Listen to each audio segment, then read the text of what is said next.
All right, stat students. So we are interested in continuing to create confidence intervals, and we've seen examples of how to make them by hand with the 68%, 95%, and 99.7% confidence on there.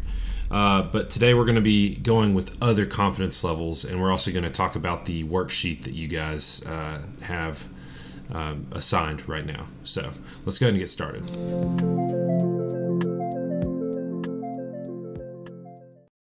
Okay, so in your notes, I'd like you to draw a line, and we are going to title it creating a confidence interval with levels other than 68, 95, and 99.7% confidence. Okay, so right now by hand, we know that these we can find the critical values to these here: 68, 95. So 68 is 1, 95 is 2, and 99.7 is 3. Excuse me, 3. But that's not necessarily going to be the case for all your problems. So let's go ahead and look at some of the examples that you guys are going to be working. So also go ahead and pull up go ahead and get out your Inspire, because you're going to need that to do several of these problems that we're going to be working. So go ahead and open that up and make a new screen here. But this is the worksheet that I have put on here. You have a few AP only questions on here, and there's a few topics that we're going to get to through the week here on this sheet. But today and in this lesson, we're just going to be focusing on doing the calculator or the calculations with other percents. So let's go ahead and let's look at question number 1. So if you want to pull up Delta Math and look at this, we have this question. It says a random sample of 100 students is selected from a certain school. They are given an IQ test which has a known standard deviation of 11. The sample mean is found to be 112. Determine a 98% confidence interval for estimating the mean school intelligence. All right, and then I give some specific instructions for Delta Math. Do not round it to the final answer, then round to 4 places, okay? So we've got this scenario here, and we're trying to make a confidence interval. We don't know how to do the 98%. We only know 68, 95, and 997. So that's the purpose of this lesson today, okay, is explaining how we're going to do that. Now, this video is actually made for dual credit students, so I'll make a separate video for AP. But what I'd like you to do in your notes is start like this. First off, we have some scenarios here. Obviously, we have p hat or we have x bar, right? Just like last chapter with the sampling distribution. So if we're looking at this, we have to determine, is this p hat or is this x bar? So we're looking for some of those keywords in here. First thing I see that sticks out is the word sample mean. As soon as I see the word mean, that lets me know, oh, this is an x bar problem. So for x bar, we have a couple of things that we need to make sure that we are checking. Okay, so for x bar, first thing we want to make sure that it is and I'm going to type this actually. First checkpoint is a random sample. So is it a random sample? Okay, so we go down here. Also, we know this is x bar. We've got to talk about this in a second. Actually, we should probably go ahead and talk about that now. Let's do that. Let's do that right now. We'll move this down. So for x bar, there's two situations. One where sigma is known. Underline that. And then over here we have sigma unknown. And if you remember sigma, that's standard deviation, and it's population standard deviation in particular, okay? Now, for both of them, before we decide for our problem, both of them are going to require the same exact checks. We both of them have to be random. Thought I duplicated this.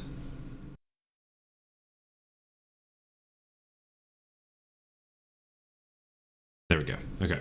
So both of them have to be random samples. But let's go ahead and figure that out reading this problem. So sigma is standard deviation. So here it says they are given an IQ test which has a known standard deviation of 11. Okay. So we're reading that problem, and we really have to interpret the sentence as to what kind of standard deviation that is. So is the standard deviation describing the population, or is it describing the sample? Well, the way that this sentence is worded, so they tell us about a random sample of 100 students, they're selected, but it's sort of wording this in the way that it says they are given an IQ test which has a known standard deviation of 11, right? That's implying that its sigma is known here. All right, we'll look at another example in a second where it may be unknown. So the first check that we have to know is it a random sample? Well, it says clearly right here, random sample. So we're going to put yes. The next check that we need is, so let's go back over here to this. Next check that we need is the 10% rule. 10% rule. And we're going to have that twice here. And then I'm going to write the rule down, which is, and we'll say n less than or equal to 1/10 of the population. Right? So that's that 10% rule for both of these. Okay? So we've got that. Now, is that true in this scenario here? Well, they're taking a sample of 100 students. Okay, they're taking an IQ test. Well, we know that if it's like our school, which we have like 2,000 students, we're going to assume that. Okay, then we're going to say, yeah, it's large enough. Okay. Lastly, is it normal? So we're going to talk about proportions in a segment. Right now we're talking about means. So the CLT, that's the central limit theorem. And this is actually going to go for both of them. So we're going to say central limit theorem, which just tells you the shape of the distribution. So central limit theorem, n is greater than or equal to. I don't really know how to insert that symbol here, so I'm probably just going to write it. Or stated, either stated to be normal, or n is greater than or equal to. I'm going to duplicate that. Put it in there. So here, so n greater than or equal to 30. If any of these checks are not true, by the way, then we can't do a confidence interval. It's not going to work. First off, random sample, that means that there's bias involved, so it doesn't work. 10% rule, that's independence, okay? And then central limit theorem is normality. The whole idea of this right here was the fact that it's a normal distribution, right? So these checks have to be met. And I stated clearly on here, if any of these fail, then you cannot calculate the confidence interval. So is that one normal? Yes. Okay, so let's talk about, let's go ahead and write down the checks for p hat. First off, has to be random sample. Duplicate that one more time. That over. The 10% rule also has to be met, so you can duplicate that over. I just need one of them here. And then lastly, we use what's called, I don't know if we've worded it this way before, but large counts condition. This is for proportions, and I just wanted to go ahead and put that word in your mind, because you're probably going to see it on a test. So that's n times p greater than or equal to 10, and n times 1 minus p greater than or equal to 10. Those both have to be met. Okay, so all of these conditions are very important before you're able to calculate. So now let's do this. So now we're going to be talking about, I'm going to put a little star here, and we for dual credit students, okay, for dual credit students, we are going to be using the TI Inspire. All right, AP, you're going to be working by hand with this, but the TI Inspire is going to be what dual credit is using. Okay, and we have menu, so we're going to do menu 6 6, and then you have 3 choices here. Okay, so if we have p hat, write these out actually. So p hat, you're gonna push 5. Okay. X bar with sigma known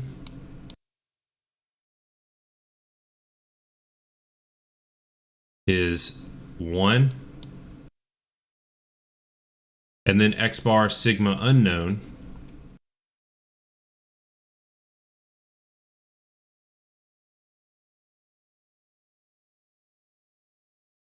That's going to be 2. Okay. This is called and I'll type these out. So this is a 1 prop Z interval for this one.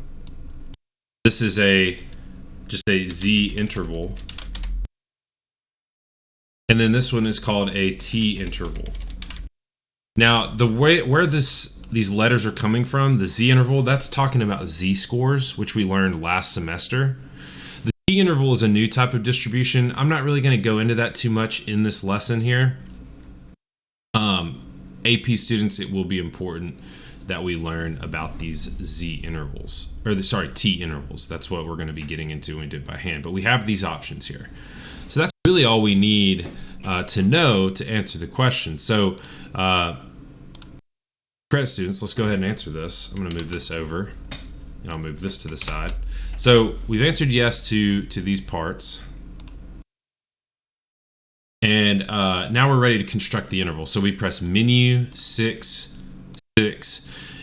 1, because sigma is known, is going to be the first one, as we just read. Right? So we're going to do a Z interval. I'm going to ask you if you want to input data or stats. Now, we don't have data. We'll do an example where we have data here in a second, but we're going to click stats because it gives us all these values here. So first off, what is sigma? Well, sigma, it's the known deviation of 11, so we type that in.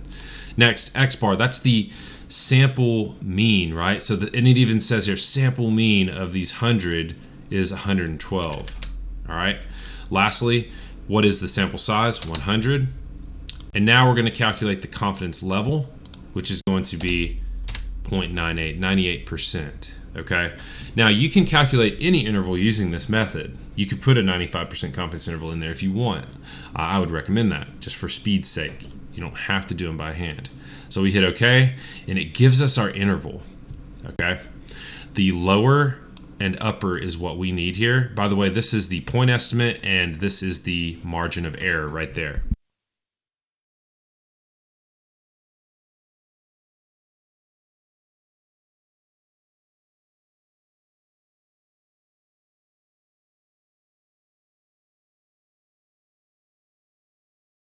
Oh, sorry, I muted myself there. I thought I paused the video. Whoops. Okay, sorry. So we have the lower and upper. These go in here. Now remember my direction says round to the nearest 4 places. So in general, you'll want to add that fourth decimal place. I think it would be okay if you did that, but just to be safe, I'm trying to keep it consistent here. So 114.559, 0, okay? And then we have to interpret. So we wrote down last lesson how to interpret these. So we would say we are blank % confident, and that comes from this right here, 98% confident that the interval from, and we're just going to copy, so you can even hit Control C and Control V so you don't have to retype it. Highlight, Control C, Control V, just some quick computer tips. So it captures the true population mean school intelligence. That's what we're trying to do. That was what we were trying to find, okay? Submit, and we get that one correct, okay? Now, I'm not going to work number 2, but I do want to look at it again, and we're just going to decide, okay, what's the scenario here? Do we have, is it p-hats, x-bar, sigma? So I'll start this one, but I'm not going to work the whole thing. So it says a survey of hospital records of 35 randomly selected patients suffering a particular disease indicated that the average hospital stay was 10 days with a standard deviation of 2.1. Find a 99% confidence interval and interpret what it means. So is this p-hat or x-bar? Well, we see average, right? So as soon as we see the word average, and also because it has the word standard deviation, proportions won't have either of those, so we know it's x-bar. Now, do we know sigma? Okay. There's standard deviation of 2.1 days. Is that describing a population, or is that actually describing a sample? Well, in this case, the way that it's written is that it's describing this 35 randomly selected patients. Okay. That's what we're talking about there. So we would say we don't know sigma, but we do have our sample standard deviation. We have S. All right, so then you would make sure to use in the notes, you need 6, min use 6, and then you use 2 on that one. And that one you should be able to get your answer from that, okay? Next, and there's more questions that I want to work, but I definitely want to work number 3 here, okay? So everybody look at number 3. It says, suppose an archaeologist discovers 6 fossil skeletons from a previously unknown species of miniature horse. Reconstruction of the skeletons allows her to measure the shoulder height in centimeters of the horses. The heights are 45.3, and it lists them all out. There's 6 of them. I'm not going to read them all. From this data, construct a 95% confidence interval for the mean shoulder height of the species of miniature horses. Assume the population of shoulder heights is approximately normal. Okay, so we want mean shoulder height, so definitely X bar. Now, do we know X sigma or not? Well, we don't even see the word standard deviation in here. Do we have a standard deviation? We don't. We don't have a standard deviation. So the question is, I know it's X bar because it says find mean, but how do I get a standard deviation? Right? What would I have to do? Well, I have this sample of 6, right? And do we know how to find the standard deviation of a sample? Well, yeah, we do. We should know how to do that at this point, and I'd be disgusted if we didn't know how to, because that was something we learned last semester, and we've been using it. You're going to type all of this into a list and spreadsheet. So everybody, let's go to make a new document, list and spreadsheet. Let's just call this X. This is going to be our heights, and we're going to type all these in, 45.3.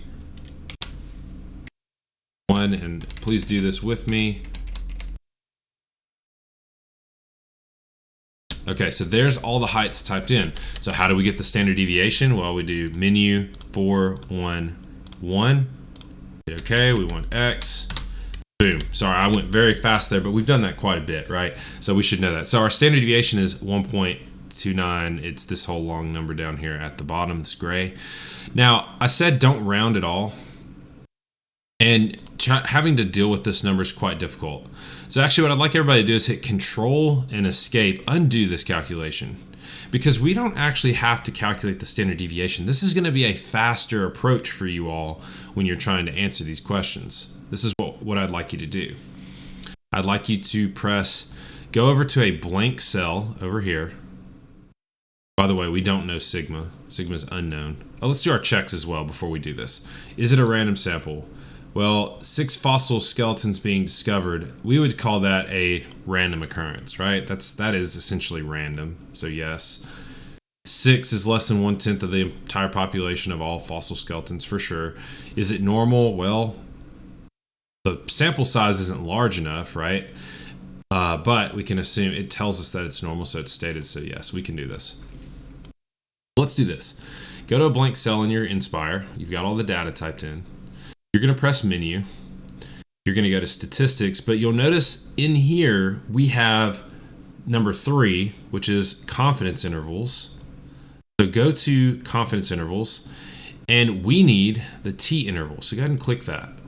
And this is why it always asks, do you have data or do you have the stats? Well, we have data this time, right? Because that's what's in our list. So we hit OK. We put in the list that we want, which is X. The frequency list stays the same. Confidence level, we would change that if we need to, but our confidence level on the left side here is 95% confident. So we keep that as is, we hit OK, and there it spits out the numbers right for you, okay? So we're going to go ahead and type those in, and you'll notice down here it says to round. It gives you all these values here, but it's already automatically rounding these here for you. We're just going to use what they have. So it's 44.7273, 47.4394. Now we interpret, we are 95% confident that the interval from the first value to the second value captures the true population. And I need to go back and edit that problem to put population mean shoulder height of species of miniature horses. So we're going to submit that. hit OK, and that one worked. All right, so we have the starting point for this worksheet. There's a few other question types that we're going to look at in another lesson. I think number 4, where you're solving for sample size. We'll get to that in another lesson. You may be able to figure that one out on your own for right now, but I'm going to stop my lesson there, and we'll pick up probably with the next one. Next lesson and talk about those ideas. But after the next lesson, we should be pretty much done with the concepts of this unit, which is really great. It's not taken us too long to get through this. So go ahead and start trying to work through the questions where it's asking you to create a confidence interval. Use the calculator to help you out with that.